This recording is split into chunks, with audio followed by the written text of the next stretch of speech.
Good morning, everyone, and welcome to our third for this academic year, Medical Grand Rounds. And there's been the theme so far, starting off with my talk a couple of weeks ago on cardiovascular risk, nutrition, and health equity. Going to last week, Dr. Tracy Henry from Emory talking about climate change and health equity. And today we're having a wonderful speaker from the University of Louisville talking specifically about structural violence and linking that to food insecurity and gun violence, another particularly difficult area of health equity, believe it or not.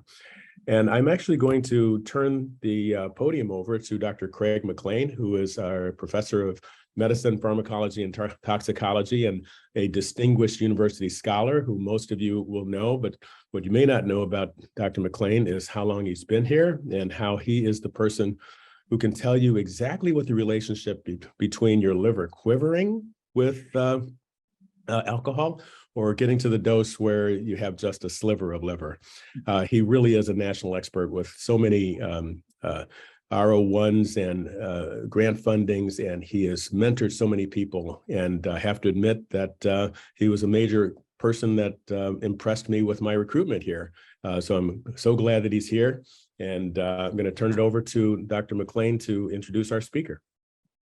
Thanks, Dr. Williams. So as you said, our Grand Round series started off with your Grand Rounds, which was incredibly well attended, very topical on nutrition and health disparities. And there was a spirited discussion afterwards about lack of nutrition education, both with the public and in the medical school.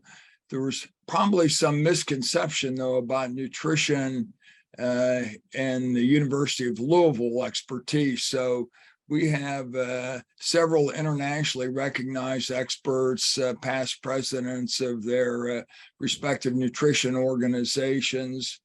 And we used to have actually outstanding nutrition in our medical school. We had patient-based courses, small groups.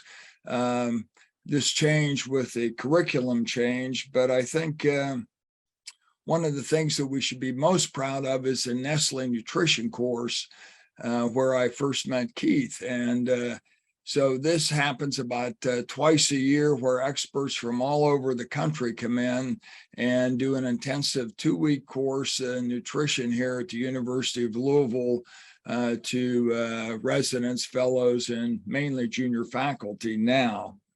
And as I said, this is where I first met Keith, first as a Nestle nutrition student, but he's risen through the ranks. Keith went to medical school at IU, but did his training here at the University of Louisville in surgery, trauma surgery. He's now an associate professor, and I think you ought to go up for Professor Keith. I'll be glad to recommend that. But Keith is internationally known in the area of trauma nutrition. I think one of the things he'd be most proud of is the fact that he's been teaching in the Nestle nutrition course since 2013. And he's going to talk to us today about structural violence linking food insecurity and guns. Keith. Well, thank you, Dr. McLean. I really appreciate the invitation. And I know I'm a little bit of fish out of water here, a surgeon in medicine Grand Round, so I'll try to be careful. I'm glad that it's virtual and that no one will be able to throw anything at me, or I won't be able to see the looks on people's faces as we move through these slides. Dr. McLean did tell me to keep it to 50 minutes, and he sounded very serious about that. So I'm going to try to do that, but there's a lot of slides. We're going to try to get through a lot of information very quickly. As far as disclosures, Dr. McLean mentioned this one. I am a faculty on the Nestle Nutrition Fellowship. I don't think it's really relevant to the direction we're going with this particular talk. Probably what is relevant is I'm a surgeon, so with all the inherent limitations that entails. And we are going to touch on some public health issues, and I am not a public health expert. I don't have a PhD in public health, but by the nature of what we do on a daily basis, we are forced into this world a little bit and have to understand the principles behind these things. So here's what we're going to do today. We're going to discuss the impact of 2 distinct public health issues. We're talking about food insecurity and gun violence. We're going to examine the relationship between these, which is very complex, and the existing disparities. I'm going to try to give you one example of how structural violence is a shared root cause contributor. Try to give you one tangible example at least, so that at the end of this, you can say, okay, that concept I understand and I see how it contributes to these two issues. Finally, we're going to talk a little bit about the public health response to food insecurity and gun violence in particular. So we'll start simple definitions. Food security, what is it? It's the physical and economic access to food that meets dietary needs, as well as food preferences. Key thing there, food as well as food preferences. Food insecurity is a disruption of food intake. Food access is a function of having the money to be able to obtain these foods, the transportation to get to where they're distributed, and ultimately the distributors in your area or neighborhood that you can easily get to and obtain the food that you need to feed you and your family. So what is the prevalence of this? Well, I think you're going to find numbers all over the place, but you have to remember that food insecurity is applied at the household level. So if you say this is a region with a high incidence of food insecurity, you're saying that it's a region with multiple households that are experiencing food insecurity. That number is between 11 to 12%. If you look at other countries from a similarly positioned Human Development Index fund or index, you're going to see ranges from 7% in Canada, 22% on Australia. And there's no doubt that here in the United States and across the world that the food insecurity has substantially increased coinciding with the COVID pandemic. Kentucky particularly so, with 120% increase in our state, which is substantial.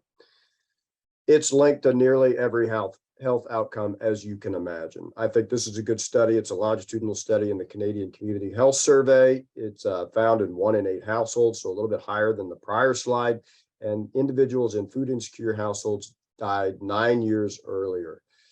There was an increased mortality across all causes of death except cancer. The strongest association was accidents, suicide, infection. So a lot of these violent injuries, so we're seeing a glimpse into what we're going to talk about as we move through these slides. Causality is difficult to determine. Why is that? That's because many of these observable confounding variables, whether you're talking about unemployment or poverty or any of these socioeconomic determinants of health, seem to overlap in similar populations. And that may very well be the point of this talk as we move forward as to why we're seeing some of that.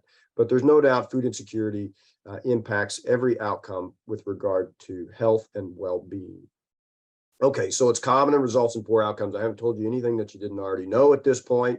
Let's talk about some of the causes. Well, this is easy. This is straightforward. Even a surgeon can understand this. There's too many people and not enough food. Is that the problem here? Well, let's take a look at that. Interestingly, if you look at the world population, or what the capacity of the earth, the number of people that the capacity of the earth is able to sustain, up until about 300 years ago, you were talking about 600 million individuals. Now you're talking about 8 billion. And although the rate at which our population is growing has slowed down tremendously, I think the population is expected to be somewhere around 11 billion in 2100. Interestingly, Antoine von Leeuwenhoek, who, if you remember, was the inventor of the microscope, calculated the capacity of the earth to be about 13.4 billion people. How did he do that? Well, at the time, Holland, he said, was 113,400th of the total land mass of the earth. And he thought, and the population of that area was about 1 million people. He thought that was pretty comfortable. So he decided that the capacity of the earth was somewhere around 13.4 billion. So there are a lot of people. There are a lot of people in this world, a lot of mouths to feed, so to speak. But let's look at the food supply. Here, if you look at this arrow, that kind of marks what the average caloric requirement would be for an individual. So anything this color green or greener is going to produce sufficient caloric requirements to feed the majority of their population. And as you look around the globe, surprisingly, most areas of the world do have sufficient supply to meet those needs. And that may surprise you. So let's look at geographic disparities in the United States. When you think about where agricultural production predominantly happens, you're talking about the Mississippi Delta, you're talking about the Great Plains. But now as you look at where crops are produced and you look at where food insecurity is above the United States average, you can see a correlation between much of where the area of the food is produced and where that food insecurity happens at the highest incidence, which is interesting. So that tells you that it's not just a supply perspective, it's not just a supply issue, that there's other pieces to this: distribution, access. And so you're starting to peel the onion and look at that a little bit. And unfortunately, as I think last week you talked about, we're going to have significant issues with regard to sustainability, as some of this Mississippi Delta area, you're talking about 90% reductions in agricultural yield over time. So although supply is not an issue at this point, I think that it could very well be an issue in the future. So this is a bit more complex than supply. And when you talk about food security, you talk about really 4 dimensions here. You talk about availability, meaning sufficient quantity. You're talking about access, which means that individuals have the income and resources to obtain the food. Stability, meaning it's available at all times. And utilization, how do you store it? How is it processed? And along the continuum of making that available to individuals. I just wanted to give you a couple examples of this. We already talked about supply a little bit up here in this corner. This is a glimpse at the food access map for Jefferson County, which we're going to go into a lot deeper.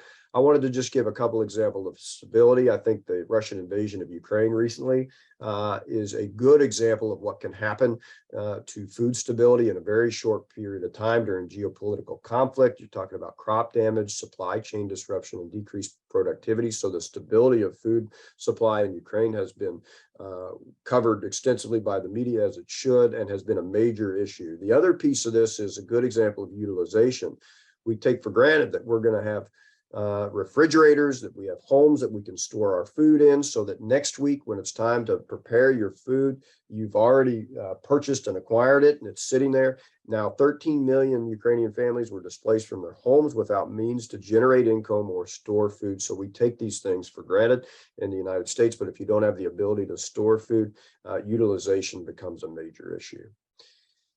And just as a glimpse, because of the Ukrainian example, the United Nations in 2018 strongly condemned the starving of civilians, unlawfully denying humanitarian access as a warfare tactic. And the reason I bring this up is because, again, much of this talk is trying to tie violence, whether you're talking about on a geopolitical level or at the neighborhood level, and hunger. And we're going to see this, this argument sort of progress as we move through the slides. So some other terminology to discuss that I think you should be aware of. I think food deserts is a term you should be aware of. It was first introduced in 1995 by the Scottish Nutrition Task Force. Its definition is a low-income community that lacks stores that sell healthy and affordable food. That definition is dependent upon the population density. So if you live out in rural Kentucky, it means that you're greater than 10 miles from a grocery store. If you're in Louisville, it means you're greater than a mile from a grocery store. There are some things about this term that you need to be aware of. First of all, food deserts apply to geographic regions. Again, food insecurity applies to households. So food deserts apply, and in food deserts, doesn't necessarily mean that there's going to be a high prevalence of food insecurity in a food desert. And food insecure households may or may not reside in food deserts. And there's some interesting aspects of that we can go into as we move through these slides too. But you should know that the term food desert has faced significant scrutiny for the vagaries inherent in the definition and the stigmatizing capability of the term in and of itself. So a lot of folks will use lack of food access or food access issues as increasingly substituted for the term food desert. So I wanted you to be aware of that. The same is true of the term food swamp. What is a food swamp? Well, we are in KFC country, and food swamps are regions with a high concentration of unhealthy food options. Talking about fast food restaurants, we're talking about convenience stores or liquor stores being a predominant source of the potential calories that the individuals in that area are partaking of. Again, this term has faced similar scrutiny, and so you should be careful using it. But I think the point that it illustrates is important. Both food swamps and food deserts or areas with poor food access, you can really tease these out from the USDA Food Atlas. I think it's something you should all go and look at. It's a wealth of information. There's information including proximity to grocery stores, store availability, restaurant availability, percentage of a population on food assistance, food taxes. You can really learn a lot about your region by looking at the United States or at the USDA Food Atlas. What does not show up in a food atlas is something that's been well described in Portland, Oregon. You know, it's one of the best food cities in America. It's a wonderful place, but it's is the food mirage. Food mirage is an area where the full service grocery stores are plentiful. There's healthy food everywhere. But unfortunately, those foods are prohibitively priced and inaccessible for much of the population. So as we were talking about the problems here, supply side considerations, meaning our supply is sufficient. These are predominantly demand side considerations, and you're going to see this theme as we talk about food insecurity over and over and over again. It comes down to food budget and the spatial patterning of food prices. And again, if you're going to use the USDA food atlas, these places are impossible to find because it looks like there's plentiful resources available. It's just that they are economically inaccessible, again, to the majority of the population, or a subset of the population. I shouldn't say majority. So back to the question. Okay, I'm rambling off. You're tired of listening to this. So, but back to the question. What's the cause of food insecurity in the United States? Or what are the relative contributors to food insecurity in the United States? I just told you that the United States makes 4,000 calories per person per day. We export 20% of that, more than 20% of that, and a third of it ends up in a landfill. And despite that, we're talking about an 11 to 12% incidence of food insecurity. So what's going on here? What's the nature of this problem? Moreover, I will remind you that food insecurity disproportionately impacts populations. If you look at the white population in the United States, food insecurity is an incidence of about 7%. If you're looking at Black population, it's 21%, and Hispanic is 16.2%. Interestingly, if you look across history of 2004, whether you're talking about 8, you'll see the ups and downs of the relative incidence of food insecurity, but they move in concert. If the Black population, or if the white population, if food insecurity is reduced in the white population, it's reduced sort of proportionally in the Black population, and same with increases in food insecurity over time. So they move up and down together, which is disheartening and unfortunate. So when you talk about food insecurity, just like as you move towards any big complex public health issue, you have to consider the socioecologic model. And this is what it looks like for food insecurity to some degree. You talk about risk factors or relative contributors across the spectrum, across the socioecologic continuum.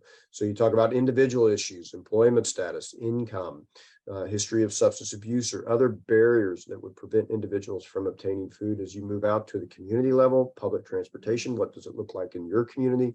We talked about grocery store availability or school lunch choices, all the ways to societal issues like structural violence, structural racism, food assistance programming. How is food marketed? Is your region involved in active conflict or war? These are the things that you have to consider, and all these have to be teased out. And just to give you a glimpse of what the next 20 minutes or so is going to be talking about, here's the map of food access in Louisville. Here's a second map that you're going to see again, and this again is from the BBC, published this map in concert with an article after Muhammad Ali's passing, the legacy of segregation in Muhammad Ali's hometown. And you can see that the green dots are Black individuals and the orange dots are white residents of Louisville, white individuals in Louisville. And you can see there's the Ninth Street divide, so to speak, which is here. And you can see that this pattern very much appears consistent with our food access map. And we're going to introduce the term supermarket redlining, which is a disinclination to locate supermarkets in urban communities populated by minority communities or low-income neighborhoods. So this is done under the guise of low projected, we're just not going to make enough money, and we're concerned about the security of our grocery stores. And so we're not going to put these grocery stores here. What the net result is our poorest urban neighborhoods have 44% less supermarket space than our richest neighborhoods. So you begin to see maps like this across the country in every major city in the United States. So that's a glimpse. Now I'm going to switch to some world where I feel a little more comfortable talking about this, but we're going to talk about gun violence in Louisville, Kentucky. We're going to give you a couple 30,000 foot view points on this. And as a trauma surgeon, obviously, this is something we see every day, unfortunately, in Louisville, Kentucky. It's a complex issue. You're talking about an interaction between humans and firearms, two super complex issues. If you decide to try to address this issue, you can work on the human side or the firearm policy side or both as you try to tease out this issue. we've got a major problem in Louisville, Kentucky. This is a map that Dr. Schwab put out when he was given the Scudder Oration on trauma at the American College of Surgeons, talking about how to train our military surgeons in the future. Excuse me. So where should we best train the surgeons that are going to take care of injuries resulting from war? And so they calculated based on injury severity and where penetrating trauma was happening. And this is a map, unfortunately, that you do not want to be on. So Louisville, Kentucky is one of 19 centers that they feel like this is where we should be training military surgeons. That's a subjective piece of data. Maybe you want a little more objective information. So this is a public or a paper that we put out a little while ago, and we looked at the incidence per 100,000 of firearm injury in Louisville, Kentucky, which I know sounds like that should be a very straightforward thing to do, but because of the cloudy epidemiology surrounding firearm injury was extremely difficult, and it took a greater part of 5 years to figure out what these numbers are. And you can ignore the part where these are just based on different databases, whether you're using law enforcement or hospital or HCUPs or what you're using, but the incidence of firearm injury in Louisville, Kentucky surpassed 129.1 per 100,000. We're looking at more than 1 in 1,000 individuals in Kentucky starting in 2020 being injured by firearm. That has continued and increased in 2021. And in 2022 looks very similar. So we have a major problem. If that doesn't do it for you, we've got another way to look at this, which is our objective was in this particular project was to attempt to compare the burden from a years of potential life loss standpoint of gun violence in Jefferson County to COVID-19 or the COVID pandemic. And so what we tried to do was look at the number of years of potential life loss to COVID versus gun violence in Jefferson County in 2020 and 2021. I think what we found was a bit surprising in that the number of years lost to gun violence was 10,000 versus 5,000 to COVID-19. Again, this is not to downplay or de-emphasize the importance of our public health approach to COVID-19. This is simply to say that there's this other problem out there that has received substantially less attention and has changed our lives in substantially less ways that has not received the funding and attention that it deserves relevant to the morbidity and mortality that it results in. So we have a major problem, to summarize, in Louisville with relevant to gun violence. So as far as geographic disparities, you already saw this map in food insecurity across the United States. Interestingly, you look at the firearm deaths per 100,000 people. This is a map from the CDC, and you can start to see that some of these regions overlap, and you're seeing some of these issues in the same places.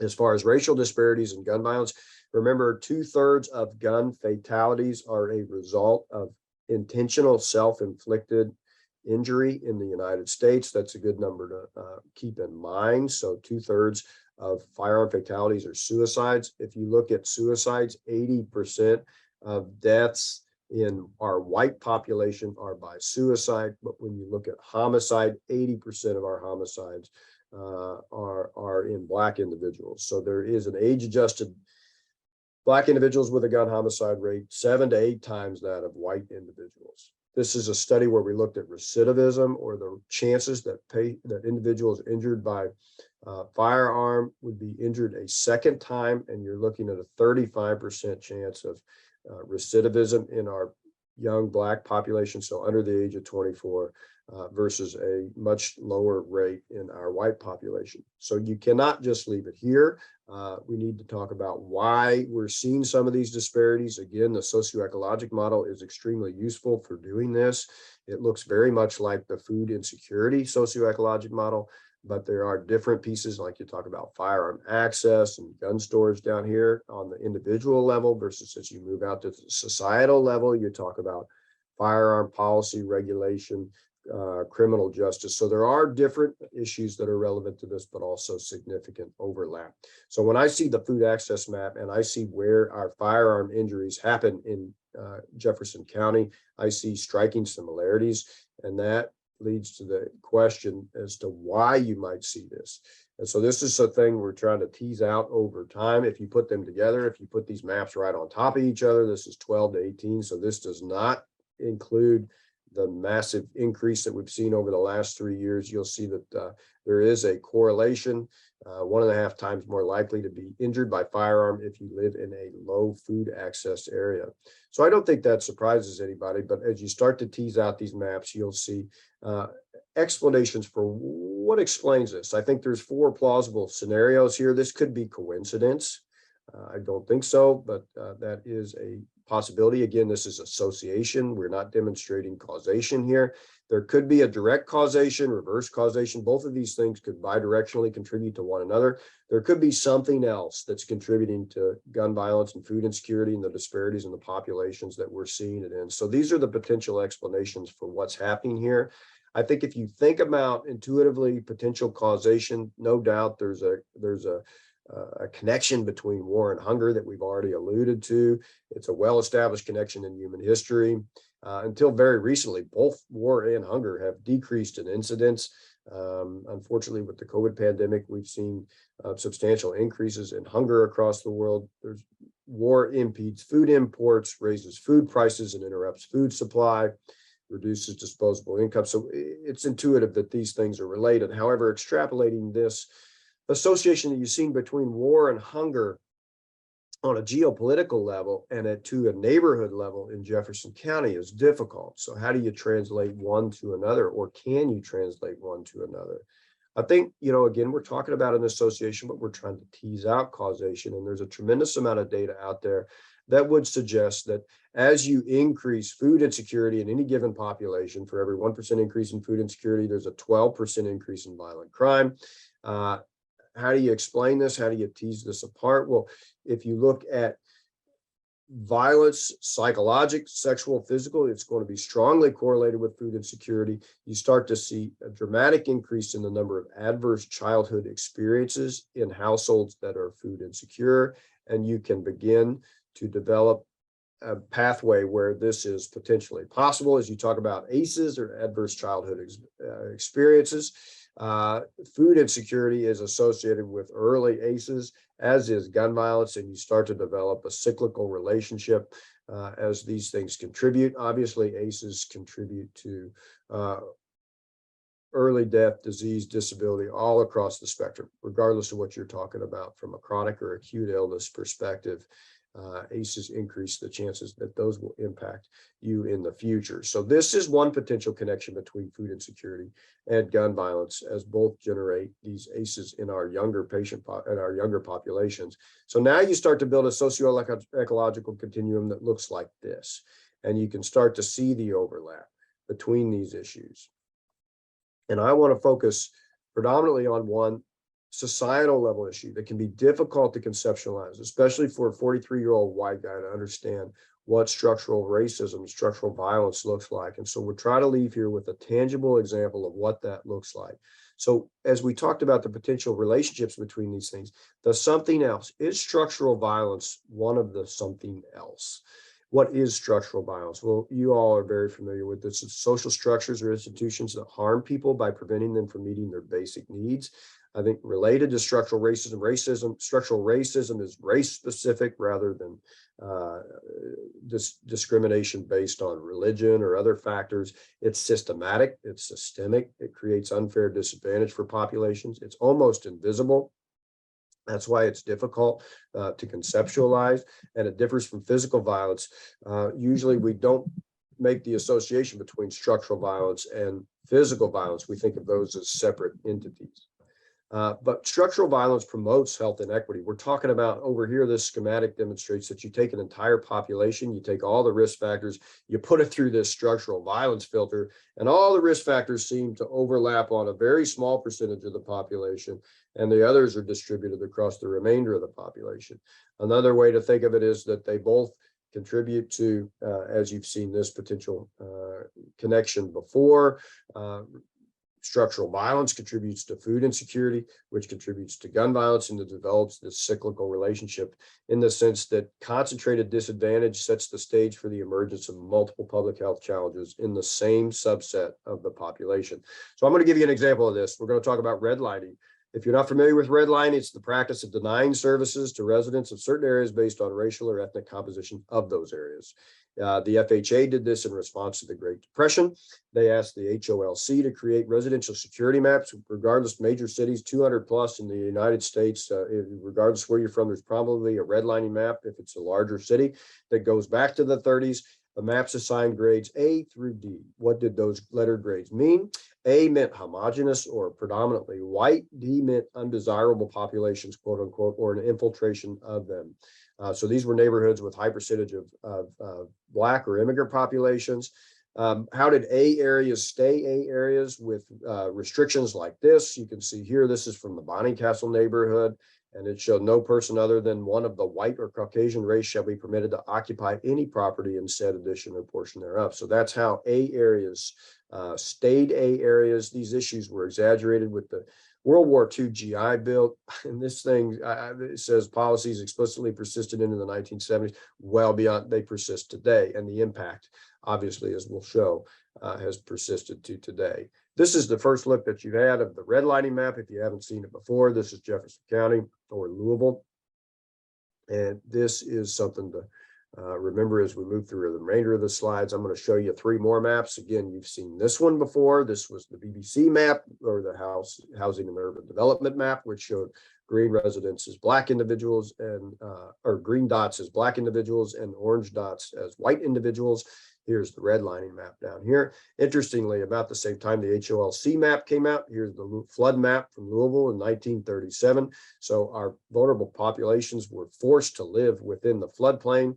And as you can see, the yellow and red areas of the redlining maps coincide tremendously with the Louisville floodplain. You would think that maybe it was the floodplain that resulted in that. No, this is a result of our populations being forced to live in the floodplain and given no other option. So here's 3 maps that are worth looking at in Louisville.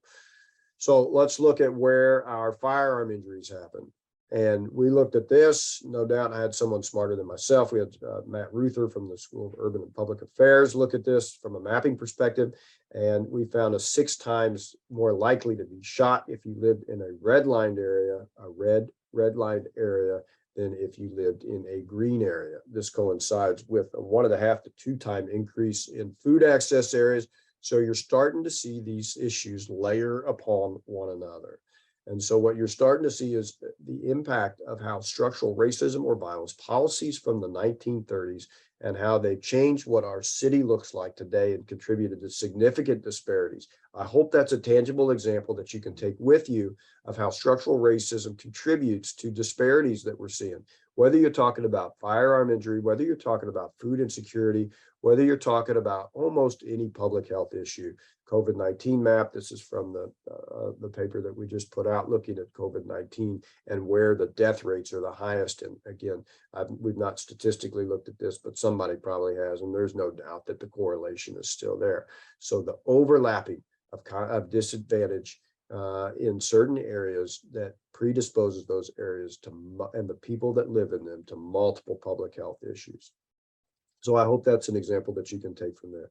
So the last part of the talk, and again, hopefully I can move through this pretty quickly so that I meet McLean's criteria or meet the 50-minute deadline. We're going to talk about the public health strategies for these 2 public health issues.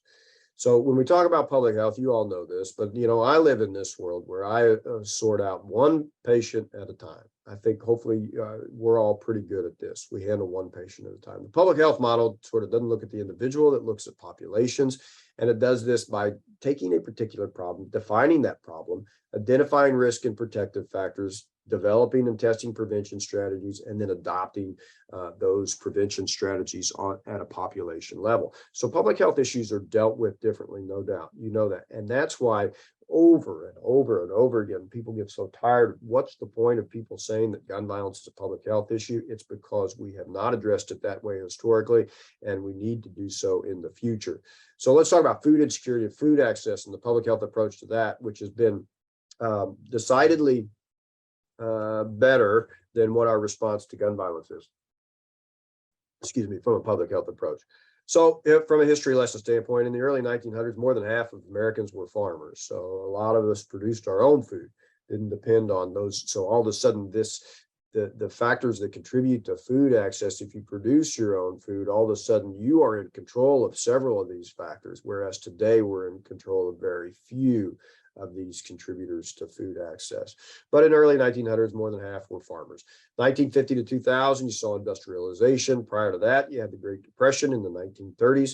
And here's the first time that you saw a federal response to hunger, as hunger increased to an incidence that we haven't seen since.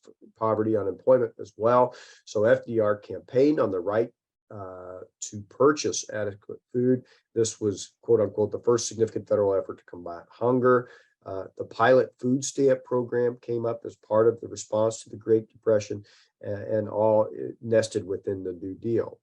After that, you saw a flurry of activity from a public health approach perspective to food insecurity. In the 40s, the United Nations declared food a right to food. In the 1960s, the food stamp program was federally reintroduced, became permanent under the Food Stamp Act in 1964. LBJ declared, quote unquote, the war on poverty in the 60s, which led to the National School Lunch Program, the WIC program, and then some legislation that mandated that stores, if you accept food stamps, that you had to offer staple foods. So you're beginning to see what looks like a true public health response to food insecurity. And it does, when these programs are successfully implemented, they reduce food insecurity by 26%. So the public health, government, and private institutions have certainly embraced the responsibility to address food insecurity in the United States. I was surprised that 1 in 4 Americans utilizes services at some point during the course of a calendar year. Despite these efforts, disparities still persist. I showed you those way up at the front of this presentation. What's the amount of money that we're spending on this? Well, it was in the $90 billion per year in the 2019 and 2020. We're up to $122 billion that are spent on these food assistance programs. So that's a substantial investment in food insecurity and addressing that from a public health perspective. How about gun violence? So when we look at the public health approach to gun violence, it's disheartening. So if I were to look at winnable battles, okay, let's see how the CDC perceives gun violence. Okay, let's look at winnable battles, which is this top box.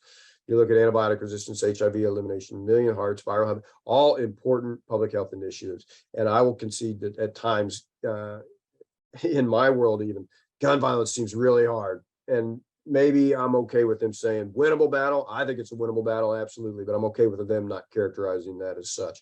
But let's look at 10 important public health problems. All right, so we're looking across the board. These are all important, but again, where is firearm injury? Despite the significant morbidity and mortality, we've refused to address this as a public health issue. So the public health response has been nil. We're talking about funding of about $8 million over the last 10 years. I just showed you we've spent billions on food insecurity, which is appropriate. We've spent trillions on our COVID response, which is appropriate. Every major organization, regardless of what group you're involved in, whether you're emergency medicine or family physician or pediatrics, NMA, AMA, doesn't matter. When they come out with organizational statements to address firearm injury, they really all boil down to 4 major considerations. Number 1, promote this as a public health issue. Number 2, promote funding research. Number 3, promote program implementation. And number 4, some kind of policy revision. All 4 of these things feed into number 1, which is starting with a public health approach. And if you are going to take any message from this, from a firearm injury response perspective, take that this needs to be addressed from a public health standpoint. Why hasn't it? Because there's inadequate funding, there's perception, there's significant judgment. Oftentimes you'll hear, what did that individual do to deserve this injury? That's judgment that we carry into taking care of these patients that we don't in a lot of other chronic and acute illnesses. So that has to be left at the door, but it has been a barrier and a challenge to obtaining funding for this issue. Futility, like I said, it's not on the winnable battles, okay, but this is addressable. We can address this successfully. There are critical data gaps. I told you up front, the epidemiology between firearm injury is cloudy. There's no centralized data repository that keeps information relevant to firearm injury in the United States. Opposition from special interest groups, you know about that. And then there are disparities. So the question fundamentally, getting back to the crux of the whole presentation here is our response to this dictated by the perceived risk by the general population. Much of our population does not feel at risk for suffering a firearm injury. So has that impacted the commitment to addressing this problem at a federal, state, and local level? Are there evidence-based models that work for violence prevention? I think that's a worthwhile question to ask. I think you should all know that there are 3 evidence-based models that have been demonstrated to improve, at least for a short term, the incidence of firearm injury in different places, cities across the country. There's the Cure Violence model, the group violence intervention, and the hospital-based violent injury prevention program. If you're not familiar with these, the Cure Violence model is a community-based public safety solution. Dr. Slutkin developed this model. He was an infectious disease doctor, you'll be interested to know.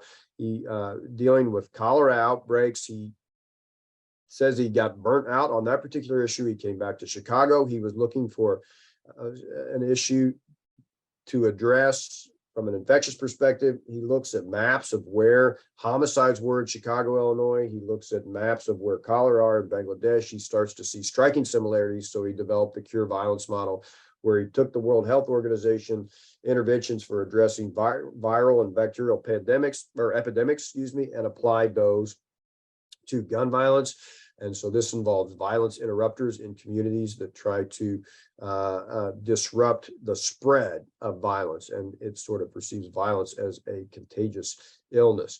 Group violence intervention is more of a focused deterrence that involves law enforcement, works in conjunction with outreach-based public safety solutions, but it is a deterrent program predominantly. And then if you look at the hospital-based violent injury prevention program, which we have one here, if you're not aware, it's called Pivot to Peace. This is done in conjunction with the Office for Safe and Healthy Neighborhoods, as well as other community partners. The idea is that after you suffer a gunshot wound, there is a teachable moment while you're in the hospital. So you take that individual, you perform a needs assessment, you facilitate connections between that patient and potential services that could reduce the chances that that patient is a recidivist. It is tertiary prevention. It is after the injury has occurred. I think you should be aware that this is happening in our hospital. If you want to get involved, we would love for you to get involved. We have community health workers and social workers that facilitate these connections with our community partners. I think the goal here is to reduce recidivism, right? And so this also was a very difficult endeavor to try to find out what our recidivism rate was. If you are shot and you are shot a second time, our healthcare system as it stands now is not designed in order to follow you through multiple hospitals or multiple locations. So recidivism is a very difficult number to figure out, but our 10-year recidivism rate and those that are injured by firearms, somewhere around 15%. And we already talked about how if you look at subgroups, the risk is dramatically different depending on which subgroup you're looking at. And our resources should be invested in those subgroups with the highest incidence of re-injury. But recidivism is the target of the hospital-based violent injury prevention program. Many will say that on the prevention intervention continuum, this is way too downstream, that it's too far down and to the left is tertiary prevention on the individual level. And you can't hope to believe that this is going to impact the relative incidence of firearm injury in your community, that you have to move up and to the right in order to demonstrate real change. I think you have to remember that if we're talking about an incidence of 129 per 100,000, the impact of that extends well beyond that. Every individual that's injured by firearm has people that love them and care about them. They have family. These may be contributing adverse childhood experiences. And so these things impact far larger numbers than the 129 per 100,000. But regardless, the suggestion is we should move up and to the right, and you should have injury prevention programs along the continuum. And so that gave rise to the Future Healers program. And so Karen Udo here was a substantial force, came to the Department of Surgery and the Trauma Institute and said, we've got to do more for this issue. This is how one person can make a significant difference in a community. She was representing SNMA, the Student National Medical Association. And so their desire was to make an impact on individuals, particularly children who have been impacted by gun violence. That gave rise to the Future Healers program. The pillars are service, outreach, education. The idea behind this is that these are all 4 to 13-year-old individuals who have in some way been impacted by gun violence. So they have either been shot at, they've lost brothers, sisters, moms, dads to gun violence. And so these individuals participate in 12 didactic sessions. We've got a great partner in the Galt House, which donates a space, the ballroom, to do this. We have topics including mental health, healthcare, nutrition is a topic that we talk about. Many from your Department of Medicine have participated in this. We had a great session on cardiology a couple times ago that the kids absolutely loved. We also try to build in community sessions where at the hospital or the surgery department, at the medical school, we've developed great partnerships and expanding partnerships with entities like the Louisville Zoo. So these kids involve themselves in nature-based therapy. The zoo has spent a tremendous amount of resources in connecting them. And so we're building partnerships, and this is growing. And this is more of a primary preventative or secondary preventative program. So we're trying to move outside tertiary prevention and develop approaches along the continuum of prevention. So here's a summary slide if you wanted to just ignore the rest of the talk. Food insecurity, COVID-19, gun violence, they're same in many ways. They have many similarities. They're all public health issues. They all result in substantial morbidity and mortality. They're all, in my mind, preventable. They are expensive. There are disparities absolutely evident. There's multiple contributors along the socioecological continuum, all the way from individual level issues to societal level issues. But in many ways, they're also different. Okay, we've talked about billions of dollars, trillions of dollars that have been spent on food access, as it should be, trillions of dollars that have been spent in response to the COVID pandemic, as it should be. And we're talking about a total of $8 million that have been spent in response to the gun violence epidemic. So trillions, trillions, trillions, disparities, disparities, disparities. So we've got significant work to do across all of these issues. So in conclusion, food insecurity and gun violence share multiple root cause contributors. If we use the ecologic model of injury, we can determine some of these root causes. And when you address these individual root causes, you can develop significant synergy. You can address more than one public health issue by developing strategies to address these in an evidence-based way. So that's what I've got to say about that. I hope it wasn't too boring. I know it's difficult to listen to a surgeon. I've tried to keep it short. Here are some of my heroes here. As I said, Karen Udo, who's going into internal medicine. So this is a fantastic person. She's going to be a huge force for good in the future. Jones is one of my partners, 2X with Game Changers. Brianna and Jess have put together some of this information, and Brianna's our upcoming Future Healers president. So I appreciate your time. So, Dr. Krishnan, oh, great. Thanks for going back on mute. Well, thank you, Dr. Miller. That was incredibly insightful. It resonates with so many things that we're trying to do as a department and with really what my career is about. And, you know, I have one quick comment that you may actually want to respond to, and then one real big question for you. The quick comment is that every time I've looked at the cardiovascular mortality issues and whether there's bias in healthcare or diagnostic testing, it seems like it really has to do with three major issues that you've touched on a bit, and that is they correlate with the level of education, the level of poverty, and the density of the population. Now, that's really based on sort of Chicago and my own experience. I would imagine that it overlaps pretty well with what you see here in Louisville. Yeah, I mean, I think you make an excellent point. I mean, population density, we didn't go into too much, but it is a huge contributor. If you look at if you look at poverty and you look at education level in rural Kentucky, you just don't see the degree of interpersonal gun violence that we do in Louisville. So population density, I'm glad you included that as a third factor. And you said it better than I did, and you probably should have given this talk, quite honestly. I don't think so. And there's one little spot in your talk where you showed the AMA, and that's something that I've done for 30 years, really believing that organization can change public policy if it's given the right direction from concerned members of the House of Delegates. And so this is an opportunity, being September with our November meeting coming up, that it would be great to work on something, because putting all of the things that you said together, it looks like gun violence and as well as the education, all of these issues, they've all been redlined. It's not just housing, okay? And so if we are really going to have public policy and sort of leave this area behind, that's something that we should deal with. What I'm really saying is that in my experience with the AMA is that you're able to go to Congress and they will listen to you if you have something that's going to help the country, and this one would. Because I like to say this, unfortunately, for cardiovascular, renal stuff, because of our education and income, we don't have the wherewithal to pay for the gun violence that's happening in our community. So it's a problem for everyone. And so what I would say is that if we could work together on a nice resolution that will change the way public policy, public health policy is actually being distributed, and let's not let it be redlined anymore. I'd be happy to work with you on that. We can get it in through the Kentucky AMA, and we'll be happy to actually try to make a difference. With that, I'm going to turn over to Dr.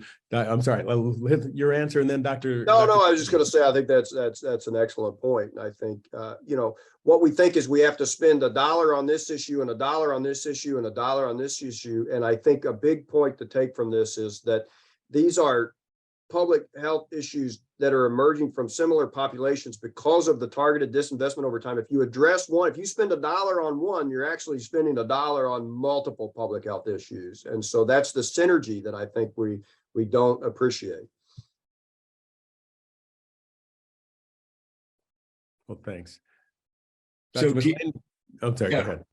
Keith, it's Craig McLean. So a great talk. And I think there's, and you pointed some of this out, but there's tremendous overlap between COVID, which we can measure in the wastewater, environmental factors, which Dr. Batnagar looks at, and he can look at that in the wastewater, addiction, again, tremendous overlap, nutrition and gun violence. So all of these things interact, and we all have expertise here at the University of Louisville. So we should be looking at how these interact and how we can impact them, and potentially how we can measure some of them uniquely through the wastewater system that Dr. Batnagar is looking at. Oh, I mean, I think that's brilliant. I think it's just, as Dr. Williams and you both, I mean, it's map after map after map after map after, I mean, yes, it's difficult. It's association after association after association, and really drilling down that causation is so difficult because all these things are on top of one another. But you're absolutely right. And in my world, oftentimes, if you look at gun violence in particular, or firearm injury, would be better terminology. There are firearms and there are humans. These are the two pieces that you can attack if you're going to address this. And you choose which space you're going to work in. You don't have to choose one, you can do both, right? And I think so often we talk about the firearm side from a policy revision, as we should, but there's this whole human side that we need to do a tremendous amount of work in. And I think what you said alluded to that perfectly. Great. Jason, you want to take over and give questions from the crowd? I was going to say, yeah, if anyone wants to ask a question, you can unmute and ask, or if you want to post it in the chat area, I think Dr. Miller can see it and we can all see it. But Dr. Laura Bishop had posted just a second ago in the chat area, says we've had several resolutions on gun violence that were softened from passage at our recent KMA meeting, and would love to have anyone interested help with writing future resolutions that might have more teeth. So. In particular, there was one on really a resolution to fund our institutions here in Kentucky to do more research and scholarship on gun violence, and it was voted down because they thought that that's already been happening across the nation, whereas I think we need it directly here in our communities. So happy to try to put something forward, maybe with more support for next time. Well, I think Oh. that's right. I think we do a pretty good job at the House of Delegates evaluating things that are brought with a good argument that's going to help the population. And if we could just take Dr. Miller's talk and export it somehow, put it in, and let everybody know the dynamics that he's discussing, we should be able to get that done. Happy to work with you on that. All right, anyone obviously open for questions. So if you have any questions or comments or thoughts, you can again unmute and ask. Feel free to, and or if you would like to post it in the chat area, we can we'll see it there as well. Everybody's asleep. Either that or you covered it so well. You covered it so well. There's nothing to ask. Right. Right. I guess I'll ask, how can we help? Obviously, Future Healers is wonderful. I've done a couple of things with that organization. What else can we do as a department to move forward on this? Yeah, I mean, that's a great question. I think, that's the question we most commonly get. One thing, your department's help with Future Healers is huge. I mean, that program's grown from 25 kids to now over 100. And then the potential to virtualize, as this talk is, some of that content has tremendous potential. I mean, the idea that we can get some of that stuff out and the quality of it. So Dr. Bishop, it would look exactly what the question becomes. What if you had an hour and a half with 100 or 1,000 or 1,000,000 4 to 13-year-olds, what would your message be? I think the potential of that is endless, and so to virtualize some of that, I think there's some simple things there's the clinical side. What do you do every day? I think talking about this issue with your patients, simple things like, lock your guns. How do you store your guns? That's stuff that from a primary care perspective is hugely preventative medicine is well beyond or is exceptionally better at treating these issues than what I do, which is to, stop bleeding and sew up holes and different things. But if you can prevent these injuries, that's the way to go. Advocacy, you have to decide where you're at from an advocacy perspective. Do you want to be on Twitter talking about your opinion on something? Absolutely. That's a necessary piece. But if that's not your personality, that you don't have to do that to impact change here. I don't think. As I said, the human side, the firearm side, if policy revision, which is absolutely an essential part of what has to happen in the future, if that's where you want to spend your energy, we absolutely welcome that. But donating blood, I should do that more often. We run out of blood quite commonly here on a daily basis clinically, talking with your patients about what they're going through. I can't tell you the impact that just talking about this, how people open up on this can result in some degree of preventative measure. Future Healers is an easy one. Pivot to Peace, we can get you plugged in with. There's 1,000 ways. So if someone, and obviously we don't have all the answers. We may not have any of the answers. So innovation on your all's end would be tremendously helpful. Let's see, I'm trying to look at the stuff here. How do we translate? Yeah, that's from Dr. Rosemary Youssef and Chief of Nephrology. Yeah, that's a great question. So how do we translate? Just so the video audience will see it. How do we translate this important issue to make it relevant to all, especially rural Kentuckians? I think until we make everyone realize this is our problem, we won't get buy-in. Yeah, that's the crux of the problem here, quite honestly, is those in rural Kentucky look at what's happening in Louisville and they say, thank goodness I'm not in Louisville. I don't want to live there. In reality, what we did talk about is that 2/3 of firearm fatalities are self-inflicted injuries, right? They are suicide. And that's predominantly what you're going to see in the white population. So it depends on what tack you want to take. Do you want to take the tack? Now, part of the fundamental problem with how we've responded to gun violence is that it's actually about 6 or 7 different public health issues under the umbrella of the terminology of gun violence. That's a major impediment. So if you want to talk about mass shootings or you want to talk about suicide, these are entirely different issues. There's significant overlap, but the ways that you're going to approach that are very different. But you get to the crux of the question, Dr. Youssef, and I don't know that I have an answer as to how to make people care about this.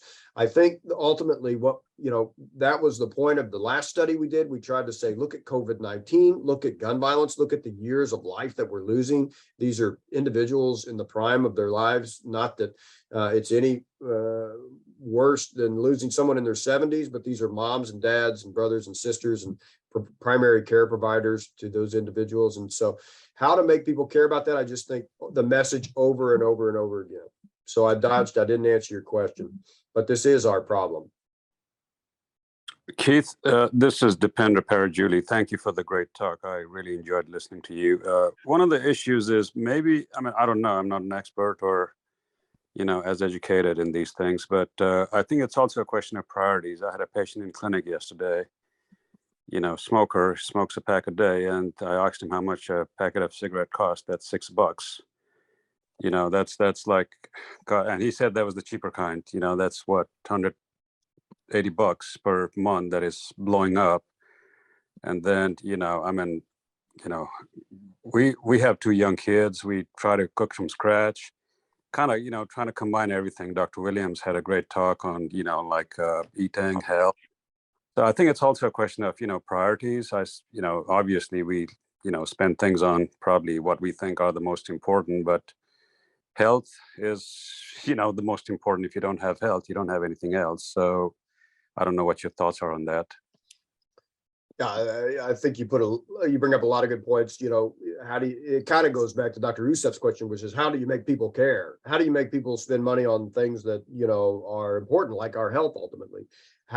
But again, highlighting the point that, this isn't a supply issue. If we took every acre of land, and probably Dr. Williams knows this, the National Academy of Science says if we took every acre of land that we use for production, for food production at this point, for animal stuff, and we converted it over to plant production, we could feed 700 to 800 million people versus 400 million people, right?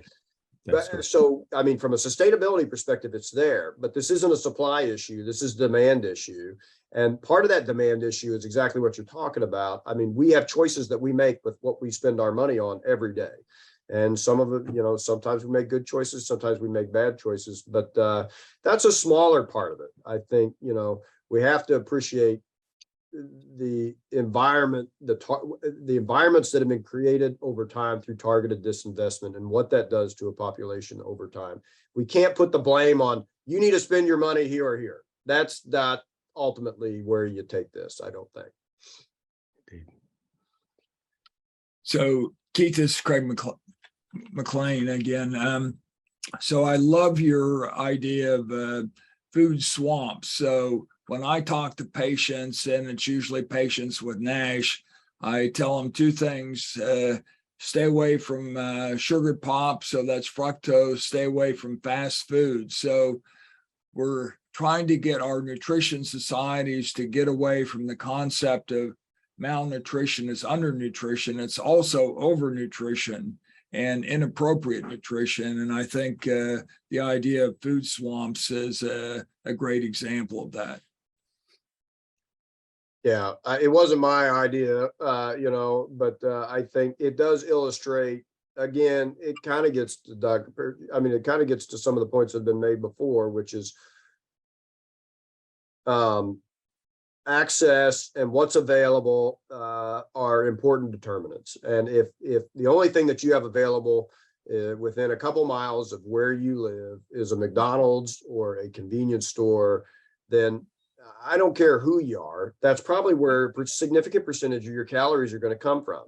Everyone here has the capability to go wherever they want to, but I bet on a lot of occasions, you're going to get something that's within a mile or 2 of your house on a pretty regular basis. So if all that's within a mile or 2 of your house, so the concept is good.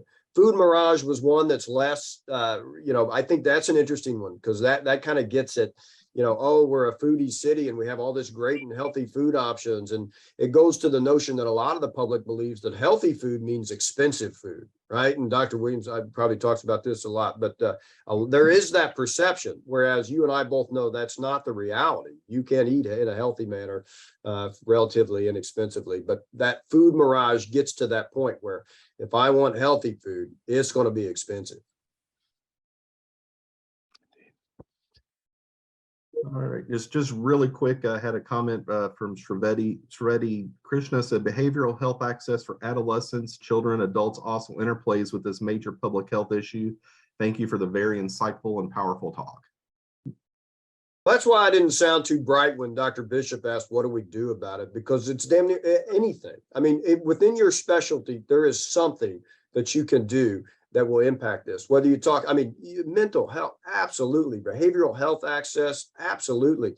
There's a lot of speculation as to why the COVID pandemic saw a 100% increase in gun violence. Why did the number of people injured by firearm in our city double during the COVID pandemic? There's a lot of speculation as to why that happened. I think, behavioral health access is a huge issue. I saw it at my home. My kids go to public school. They were at home for a year. That's incredibly difficult for an 8-year-old, a 10-year-old to go through. So absolutely. So that's why I didn't sound too bright when I got asked. I mean, there's a million things all of us can do within our own specialties to address this issue. All right, and and Dr. Krishna, it's actually Dr. Krishna Sami said she's in Iowa to help her family member with surgery, but says a great talk. But we're kind of past about 5 minutes, 6 minutes after. So Dr. Williams or Dr. McLean, if you guys want to have anything you'd like to wrap up with Dr. Miller, we're about that time. So Dr. McLean? I'll leave it up to you, Dr. Williams. All right. You're the chairman. I just want to thank you, Dr. Miller. It's very insightful. Really looking forward to getting this out to the public. As you know, we're trying to be more national than ever with our grand rounds and our Cardinal Minute. Hopefully we can stay on and engage you for that 60-second blip. But this is an opportunity that we really shouldn't pass up for advocacy and for real change. Not the people who can affect this issue do not know all the details that you gave. And it's going to be our job to make sure that that word gets out. So thank you so much. And with that, we'll end our grand rounds and hope to see you next week, everyone.